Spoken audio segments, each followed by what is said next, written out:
Muy buen día. Tenemos la lectura de la liturgia de la palabra del día sábado 25 de abril, en la tercera semana del tiempo de Pascua, ciclo litúrgico A. Muy bien, celebramos a San Marcos, evangelista. Bueno, se dice que San Marcos, a quien también llamaban Juan Marcos, ¿no? Especialmente en los Hechos de los Apóstoles. Era primo de Bernabé y acompañó a San Pablo, ¿no? en su primer viaje.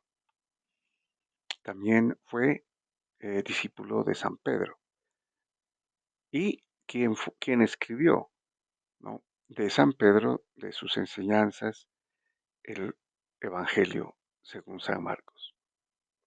Precisamente se le conoce como el intérprete de San Pedro.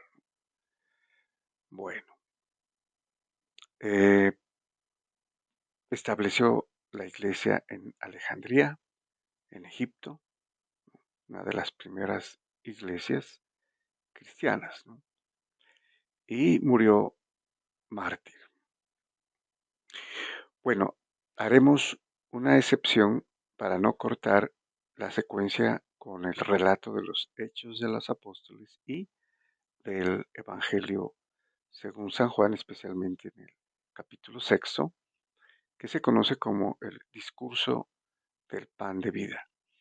En esta oportunidad, entonces, no leeremos lo que el misal romano trae para la fiesta de San Marcos, ¿no? Evangelista, que se lee eh, precisamente la parte en los hechos cuando se le llama Juan Marcos y la última parte, ¿no? del Evangelio según San Marcos.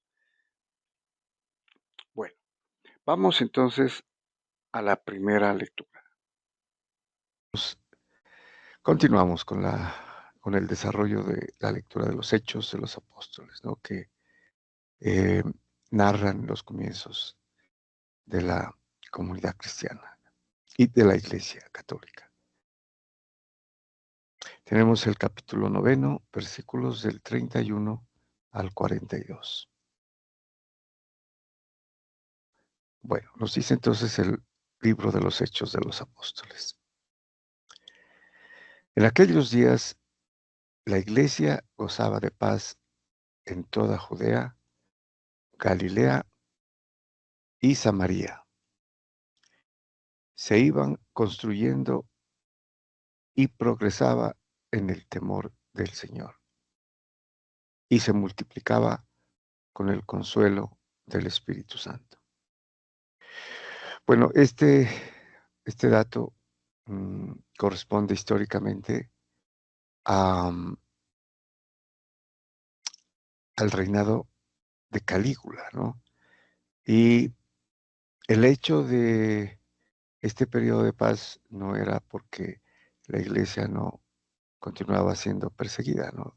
Los seguidores de Cristo, los creyentes, ¿no? Su iglesia, sino porque Calígula se había empeñado en erigir una estatua suya en el templo de Jerusalén. Y eso mantuvo a los judíos tremendamente preocupados, ¿no? Y ocupados. Y entonces esta relativa paz se debió precisamente a eso, ¿no? Pero continuaba, obviamente, el odio y la persecución restringida, ¿no? O mitigada por este hecho histórico de la iglesia del Señor Jesús. Bueno, continuamos.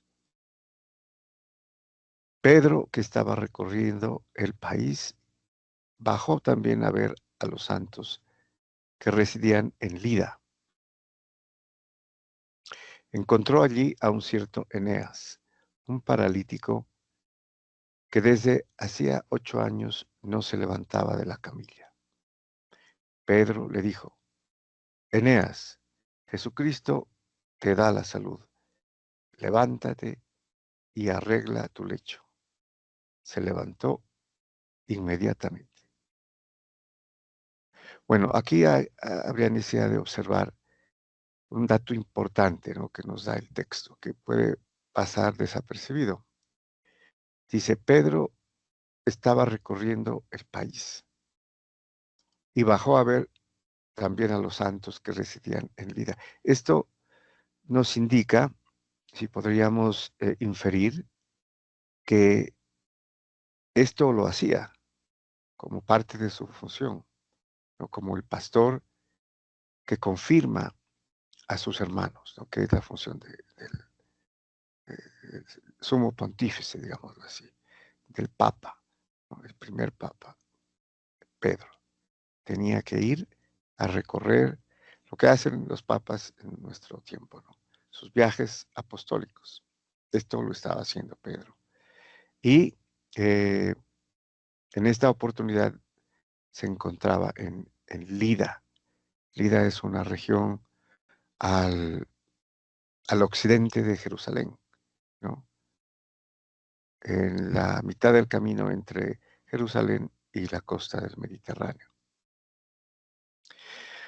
Y sucede este hecho de la curación de un paralítico, ¿no? O sea, hacía 8 años no se levantaba de la camilla.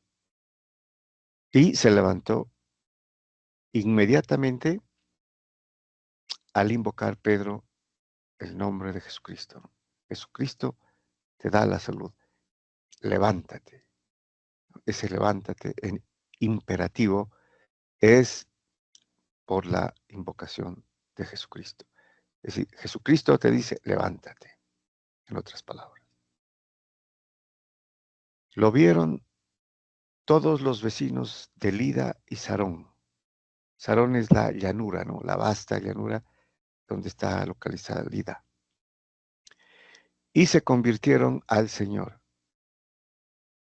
En otra versión dice, bueno, aquí lo dice también, ¿no?, todos los vecinos de Lida y Sarón. No dice algunos, ¿no? Todos. Había en Jaffa una discípula llamada Tabita, que significa Gacela. Tabita hacía infinidad de obras buenas y de limosnas. Bueno, aquí también hay necesidad de observar esta parte del texto, ¿no? Es importante. Jaffa o Jope, el nombre en esa época era Jope, y ahora se conoce actualmente como Jaffa, ¿no?, la ciudad que queda en la costa del Mediterráneo, precisamente en dirección eh, occidental, ¿no?, desde Jerusalén, posiblemente a unos 40 kilómetros. Y dice que ahí había una discípula llamada Tabita y que ella hacía infinidad de obras buenas. Aquí menciona las obras buenas, obras de caridad, obras de amor y limosnas, ¿no? O sea, ella hacía el bien, amaba al prójimo, que es la ley del amor, ¿no?, la ley evangélica. Por entonces cayó enferma y murió. La lavaron y la pusieron en la sala de arriba. Como Lida está cerca de Jaffa, al enterarse los discípulos de que Pedro estaba allí, enviaron 2 hombres a rogarle, no tardes en venir a nosotros. Pedro se levantó y se fue con ellos. Al llegar, lo llevaron a la sala de arriba y se le presentaron todas las viudas, mostrándole con lágrimas los vestidos y mantos que hacía Gacela mientras estuvo con ellas. Bueno, aquí hay un dato importante y es que Pedro va, ¿no?, a, a Jaffa y de ahí se encuentra a las viudas, dice, ¿no? ¿Cuál es la importancia de las viudas. Las viudas, como sabemos, en esa época era gente desposeída, que vivía de la limosna, porque había muerto el esposo y no tenían el soporte. Entonces ellas se dedicaban a la mendicidad vivían de la ayuda de los familiares, ¿no? Y lo importante es que las viudas precisamente eran las más beneficiadas por esta muchacha discípula, porque ella hacía obras de amor, obras de caridad, buenas obras y limosnas, ¿no? Posiblemente ellas, las viudas, eran las beneficiarias. Y lo que hicieron es mostrarle con lágrimas, dice, los vestidos y mantos que hacía Gacela, ¿no? Y que pues obviamente les proporcionaba.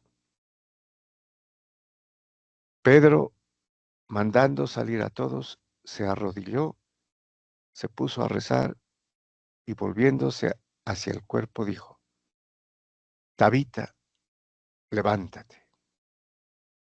Ella abrió los ojos y al ver a Pedro se incorporó. Él, dándole la mano, la levantó y llamando a los santos y a las viudas, la presentó viva.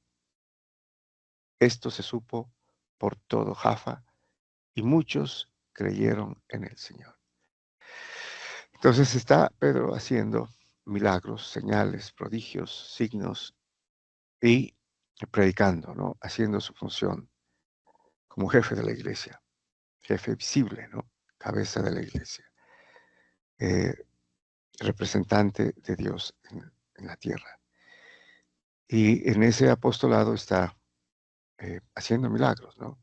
Donde lo llamen. Por eso él va. Y aquí tenemos dos milagros patentes, ¿no? A consecuencia de los cuales mucha gente creyó, ¿no? Y se convirtieron, obviamente. Y podemos inferir que se bautizaron y entraron en la iglesia, ¿no? Se hicieron parte del cuerpo místico de Cristo. Muy bien, vamos al Salmo. Tenemos el Salmo responsorial 115, cuyo responso es, ¿cómo pagaré al Señor todo el bien que me ha hecho? Este salmo es un salmo de acción de gracias, ¿no? De alabanza. Y nos dice el salmista, ¿cómo pagaré al Señor todo el bien que me ha hecho? Es una pregunta importante, ¿no? Que podría pasar desapercibida. Y implica eh, la gratitud, ¿no? Todo creyente fiel, aquí en este caso, en boca del salmista, está preocupado de cómo puede él agradecer, pagarle, ¿no? A Dios todo lo que ha recibido, todo lo que me ha hecho, dice, ¿no? Obviamente que sería imposible, pero al menos está pensando, eh, su benevolencia le da ímpetu, ¿no? Para pensar cómo puede hacerlo. Quizá esta pregunta sea una expresión de lo imposible, ¿no? O sea, más que una pregunta es eh, una exclamación de la imposibilidad de ser grato con el Señor, ¿no? Pero inmediatamente contesta y dice, alzaré la copa de la salvación invocando el nombre del Señor. Bueno, este versículo nos puede decir mucho y se convierte en la respuesta a esa pregunta, ¿no? O a esa inquietud de cómo ser grato, eh, cómo mostrar gratitud por todo el bien que se ha recibido de Dios. Y él dice, alzaré la copa de la salvación invocando el nombre del Señor. La liturgia judía tenía, especialmente en la Pascua, que era la fiesta principal, eh, algunas acciones como bueno, el de la comida, obviamente, y la bendición del vino, ¿no? Son famosa la descripción que se hace de la tradición judía de la liturgia, ¿no? O sea, de los signos, los símbolos, las acciones, ¿no? que utilizaba. Y las 4 copas de vino. Una de ellas se llama la copa de salvación o la copa de bendición de la que habla San Pablo en la primera carta de los Corintios, ¿no? A los Corintios, capítulo 10, el versículo 16. Alzaré la copa de bendición, dice, ¿no? Pero es precisamente esta misma acción, ¿no? Hay que recordar que San Pablo era judío, fariseo, y él sabía no solamente la ley, ¿no? Sino todas las liturgias que implicaban pues las fiestas. Y quizá podríamos decir, esta liturgia ha pasado al cristianismo, ¿no?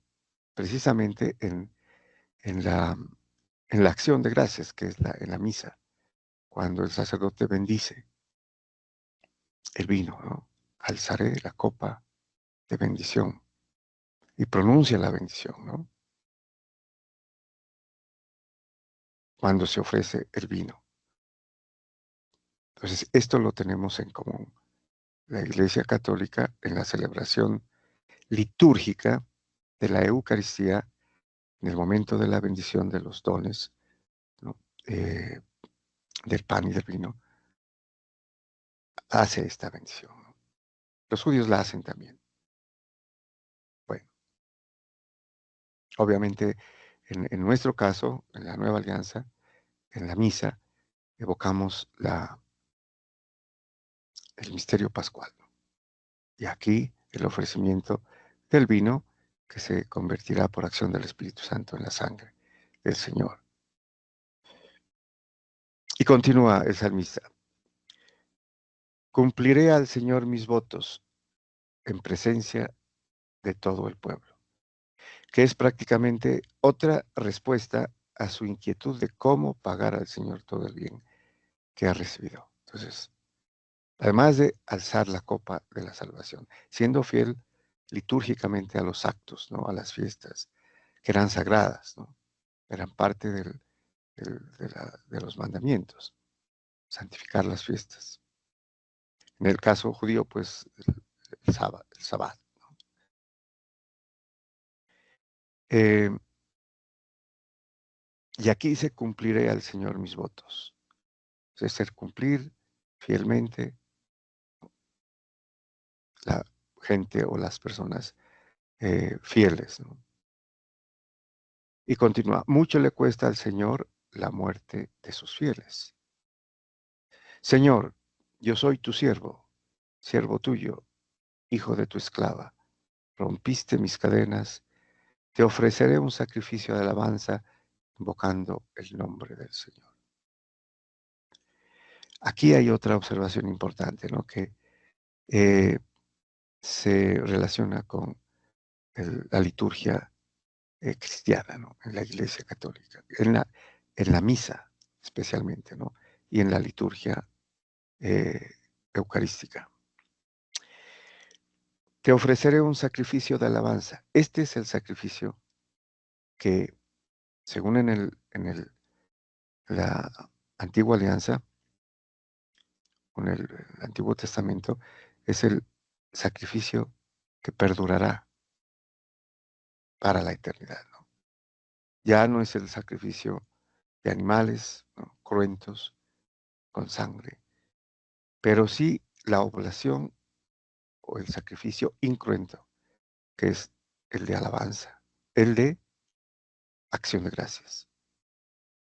Entonces aquí los judíos ofrecían la Todá, que es el- la oblación pacífica, les decían ellos, ¿no? Que ofrecían pan sin levadura. como alabanza, en flor de harina amasado con aceite. Y eso lo ofrecían. O sea, un sacrificio de alabanza y de acción de gracias. Y aquí estamos prácticamente ante otra de las respuestas, ¿no? Como inquietud del salmista, ¿sí? Que es cómo pagaré al Señor todo el bien que me ha hecho. Podríamos decir, te ofreceré un sacrificio de alabanza, invocando el nombre del Señor. Muy bien, y pasamos al Evangelio. Continuamos con la lectura del Evangelio según San Juan, capítulo sexto, versículos del 60 al 69. Prácticamente aquí termina el capítulo sexto, que como habíamos dicho anteriormente, es la base escriturística de la Eucaristía, ¿no? Cristiana, del sacrificio eucarístico. Muy bien, dice entonces San Juan. En aquel tiempo muchos de los discípulos de Jesús dijeron, este modo de hablar es duro. ¿Quién puede hacerle caso? Bueno, Jesús les había dicho, el que come mi carne y bebe mi sangre, tiene vida eterna y yo lo resucitaré el último día. Mi carne es verdadera comida, mi carne es verdadera bebida. Incluso había cambiado el verbo de comer a masticar, ¿no?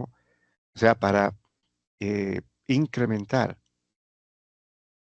la verdad de lo que estaba diciendo. Entonces muchos de los discípulos, que eran muchos, ¿no? Que lo seguían, al oír esto, dijeron, en otras versiones dice, ¿quién puede escuchar esto? O sea, ni siquiera se preocupaban por entenderlo, porque de hecho lo entendían literalmente, ¿no? Pero decían, ni siquiera escuchar esto. Por eso aquí utiliza el- la traducción, ¿quién puede hacerle caso? Y hacer caso es creer, ¿no? Lo que está diciendo. Sabiendo Jesús que sus discípulos lo criticaban, les dijo, aquí el término es murmuraban, ¿no? Que es una crítica a voz baja, ¿no? Les dijo, ¿esto los escandaliza? Y si vieran al Hijo del Hombre subir donde estaba antes, aquí les está aumentando la carga semántica de la divinidad del Hijo del Hombre, ¿no? Ese es el pan de vida, dice, ¿no? Que da la vida, que ha bajado del cielo. Y luego les dice, yo soy el pan de vida. Yo soy el pan que ha bajado del cielo. ¿Por qué he bajado del cielo? Y aquí, al estar ellos criticando o murmurando de por qué él ha dicho que ha bajado del cielo haciéndose Dios, ¿no? Ahora les aumenta inclusive, ¿no? La intensidad diciendo, y si vieran al Hijo del Hombre subir donde estaba antes, o sea, donde estaba antes, ¿no? De bajar, o sea, bajó y va a subir, ¿no? Enfatizando doblemente el hecho de su divinidad. Y continúa, el Espíritu es quien da vida. La carne no sirve para nada, o en otras versiones, la carne no aprovecha. Las palabras que les he dicho son espíritu y vida. Aquí hay algo importante, ¿no? Y es, él se está refiriendo a la carne que va a dar, ¿no? El alimento, lo dice en futuro, y obviamente se está refiriendo a la última cena donde instituye la Eucaristía, ¿no? Que será luego de la pasión y muerte y la resurrección, ¿no? Él espiritualmente, un cuerpo eh, espiritual. Y por eso dice, el espíritu es quien da vida, no es la carne. la parte biológica. Por eso dice, la carne no sirve para nada. O sea, el alimento material se refiere aquí. Hay que tener cuidado aquí que él no dice mi carne no sirve para nada, ¿no? Porque ha dicho, les daré mi carne.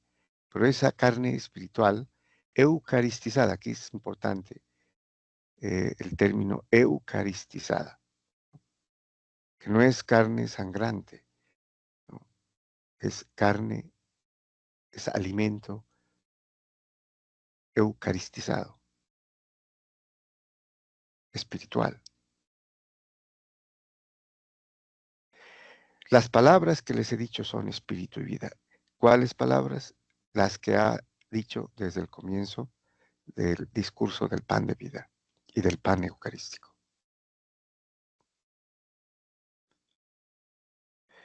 Y con todo hay algunos de entre ustedes que no creen, pues Jesús sabía desde el principio quiénes no creían y quién lo iba a entregar. Y dijo, por eso les he dicho que nadie puede venir a mí si el Padre no se lo concede. Desde entonces muchos discípulos suyos se echaron atrás y no volvieron a ir con él. De los discípulos, muchos, ¿no? De los discípulos, se echaron atrás y ya no volvieron a seguirlo, sería aquí, ¿no? Porque lo seguían, porque creían en él, pero después del discurso del pan de vida, se echaron para atrás, ¿no? Porque dijeron, ese discurso es, ¿quién puede escucharlo siquiera, no? No creer en él, sino escucharlo. Ofende. Y él les dijo, eso les escandaliza. Y no volvieron a ir con él.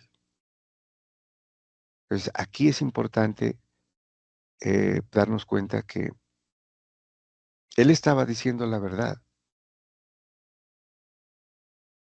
porque si lo que dijo era simbólico, como muchos de nuestros hermanos protestantes dicen, él tuvo que haberlo aclarado, pero muchos se fueron, se perdieron esos discípulos, y ese no era el propósito del Señor, ¿sí? Pero él no podía arriesgar la verdad de sus palabras, que son las que dan vida. Lo que les había dicho era lo que les iba a dar vida. Y los discípulos se echaron para atrás y ya no siguieron con él. Entonces Jesús les dijo a los 12, ahora va con los discípulos, perdón, con sus apóstoles, ¿no? Y él no va a mitigar nada de lo que ha dicho. Incluso les dice, ¿también ustedes quieren marcharse? No. Imagínense, cualquier eh, persona diría, no, eso no se podría hacer, ¿no? Eh, porque no es eh, sensato, ¿no? Perder tanto. Ya perdió cuántos seguidores, discípulos. Ahora va a perder a los apóstoles, pero hay una verdad que es su discurso del pan de vida que no se puede arriesgar por nada. Y entonces les dice a los apóstoles, ¿ustedes también quieren marcharse? Como los discípulos que se fueron. Simón Pedro le contestó, Señor, ¿a quién vamos a acudir? Tú tienes palabras de vida eterna, y nosotros creemos y sabemos que tú eres el Santo de Dios. Qué importante las palabras de Pedro, ¿no? Porque aquí podríamos entender que la fe de Pedro es la que le hace decir, ¿a quién vamos a acudir, no? Nosotros creemos, porque tú tienes palabras de vida eterna. Así no entendamos, sería, ¿no? Faltaría aquí. No entendemos, como los discípulos que fueron. pero ellos se fueron, te dejaron. Nosotros tampoco entendemos, pero creemos. Y sabemos que tú eres el Santo de Dios. Y si es el Santo de Dios, nos dice la verdad y le creemos. Ese sería, parafraseando lo que declara aquí San Pedro, ¿no? Y lo hace representando a los demás, porque Jesucristo les pregunta a los 12 y responde Pedro, San Pedro. Muy bien, muchas gracias y bendiciones.